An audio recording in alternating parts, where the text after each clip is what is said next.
जब भी हम किसी लड़की या औरत के बारे में बात करते हैं तो हमारे मन में हमेशा ऐसे भाव आते हैं जैसे करुणा, जग जननी, ममता की मूरत, sacrificing, loving, caring. But what if tables are turn around? जो ऐसे वर्ड्स होते हैं क्रिमिनल, ईवल, दरिंदा, शैतान, गुंडा, बदमाश, ये हमेशा हम लड़कों के लिए या आदमियों के लिए यूज़ करते हैं। बट अगर आपको ये पता चले कि कुछ ऐसी औरतें भी हैं जिन्हें दरिंदगी को इस लेवल तक लेके गई है कि शैतान भी उनकी दरिंदगी देख के शर्मिंदा हो जाए।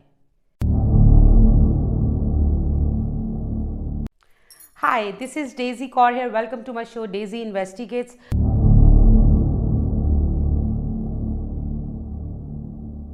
यहाँ पर मैं आपके साथ दुनिया के crimes, criminals, horror, mystery, paranormal activity, इन सब के बारे में बात करती हूँ। अगर आप पहली बार मेरे चैनल पे आए तो प्लीज़ चैनल सब्सक्राइब करना मत भूलना और बेल आइकन को भी प्रेस कर दो ताकि आपको नोटिफिकेशन जाती रहे न्यू वीडियोस की और आप मेरे साथ हमेशा जुड़े रहें। आज मैं बात करूंगी दुनिया की 5 ऐसी ईवल वुमन जिनके बारे में आप सुनोगे तो आप खुद ही कहोगे कि इन्होंने तो एक औरत जात को ही शर्मिंदा कर दिया। तो let's talk about top 5 evil women of the world. Number 1, queen Mary the one.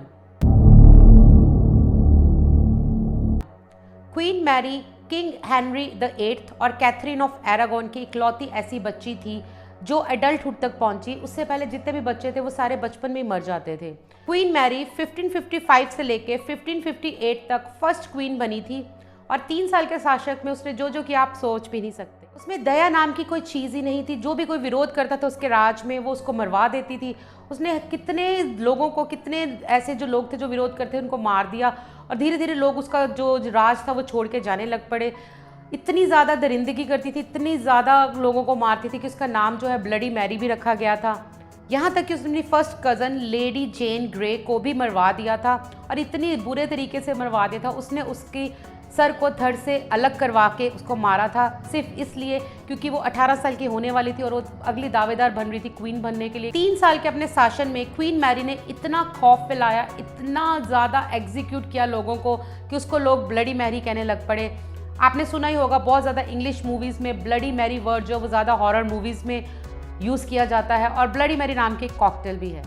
Second evil woman है बेले गैनिस।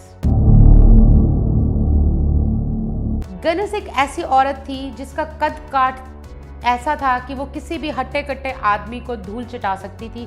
उसकी हाइट 6 फीट थी और वेट 90 kg से थोड़ा ज़्यादा था। वो आज तक की अमेरिकन हिस्ट्री में most horrifying female serial killer के नाम से जानी जाती है। टोटल नंबर ऑफ विक्टिम्स उसने मारा था उनके बारे में आज तक किसी को पता नहीं चला, पर उसने अपने 2 हस्बैंड्स डिफरेंट टाइम्स में अपने दोनों हस्बैंड को मारा था, अपने हस्बैंड के बच्चों को मारा था, यहाँ तक कि अपने जो उसके कोई बॉयफ्रेंड बनता था या लिविंग रिलेशन में जो उसके साथ आता था वो उनको भी मार देती थी। अपनी सगी बेटियाँ जिनका नाम था मार्टल एंड लूसी, इस औरत ने उनको भी मार दिया। जो गैनिस थी वो अपने सारे विक्टिम्स को सिर्फ एक ही वजह से मारती थी और वो था पैसा। अपने पति, उनके बच्चे, अपने बच्चे सबको सिर्फ पैसे के लिए मारती थी क्योंकि जब वो मर जाते थे, मरने के बाद जो इंश्योरेंस का पैसा आता था वो अपनी ज़िंदगी उसी से बिताती थी। सबसे हैरानी वाली बात है कि इतने लोगों को मारने के बावजूद भी आज तक कभी पकड़ी नहीं गई। माना जाता है कि 1908 में एक फायर इंसिडेंट में उसकी मौत हो गई।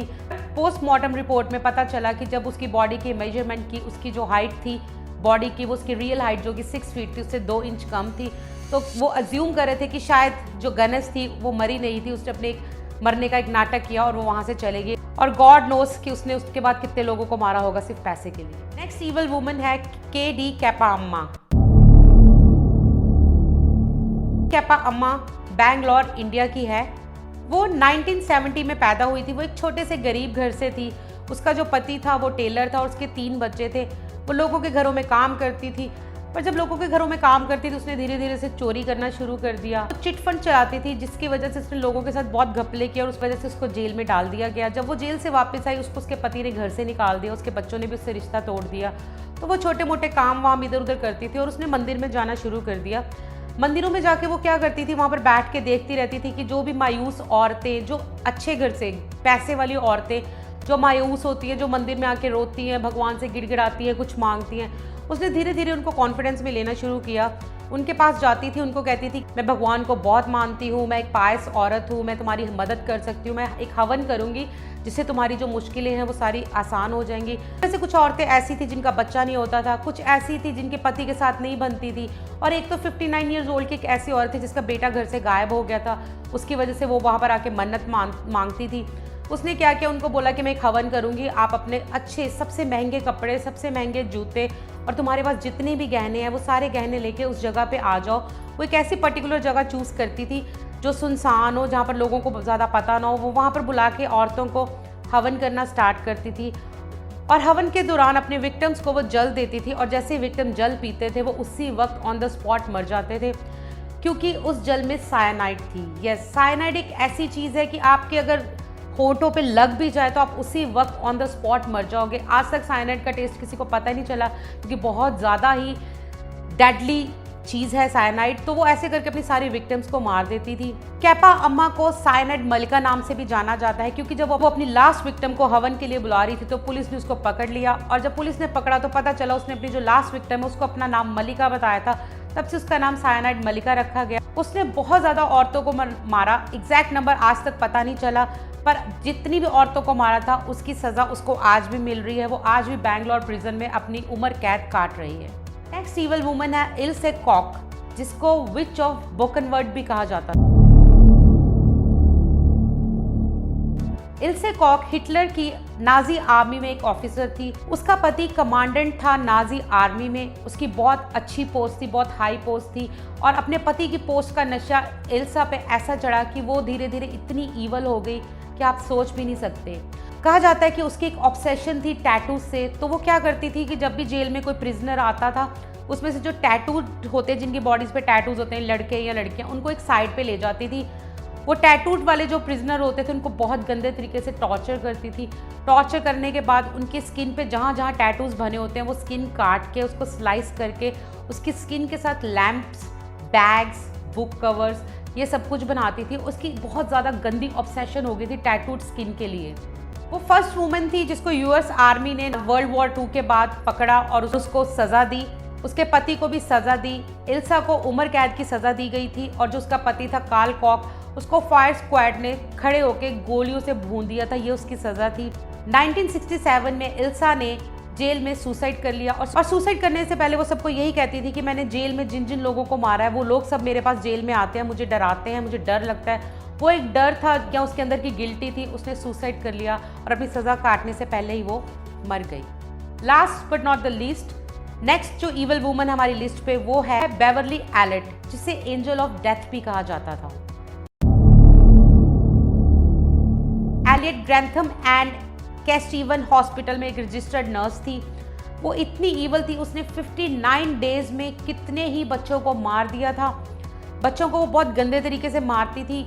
कईयों की बॉडी में वो ओवरडोज ऑफ इंसुलिन कर देती थी कि बच्चे जो हॉस्पिटल से जब घर जाते इंसुलिन के ओवरडोज से मर जाते थे। कुछ बच्चों को तो उसने वेन्स में सिरिंज के साथ सिर्फ एयर बबल्स डाल के ही मार दिया, और ये बहुत एक पेनफुल डेथ है। जब आपकी वेन्स में हवा भर जाए तो बच्चे बहुत मरते थे।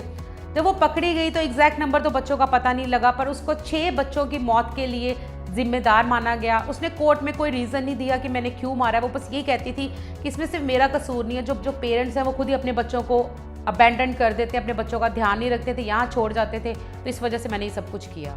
उसको उम्र कैद की सज़ा मिली। नवंबर 2021 में वो पैरोल के लिए एलिजिबल हुई अपनी 30 साल की सज़ा काटने के लिए। सोचने वाली बात यह है कि हम औरतों को ममता की मूरत कहते हैं, और ये ऐसी औरतें थी जिनके अंदर ममता तो दूर दूर तक कहीं दिखाई नहीं देती थी। बहुत ही घटिया किस्म की औरतें थी। हमारी सोसाइटी में अच्छे लोगों के साथ बुरे लोग तो होते हैं, तो हमें कभी भी किसी एक पर्टिकुलर बंदे के लिए स्टिग्मा नहीं बना देना चाहिए कि औरतें ऐसी होती हैं, मर्द ऐसे होते हैं। ये एक नेचर है इंसान की जो हर किसी में हो सकती है, औरत में भी और मर्द में भी। तो गाइस, होप आपको आज का मेरा एपिसोड अच्छा लगा। अगर एपिसोड अच्छा लगा तो प्लीज़ चैनल सब्सक्राइब करना मत भूलना। अपने फ्रेंड्स के साथ भी शेयर करो, क्योंकि मैं हमेशा कहती हूँ फ्रेंड्स के साथ शेयर करोगे तो आपके पास एक टॉपिक होगा एक दूसरे के साथ डिस्कस करने के लिए, आपकी दोस्ती और बढ़ेगी। जल्दी मिलती हूँ आपको एक नए एपिसोड के साथ, एक नए क्रिमिनल के साथ या किसी पैरानॉर्मल एक्टिविटी के साथ। जुड़े रहो डेजी कौर के साथ। जल्दी मिलते हैं। Bye guys.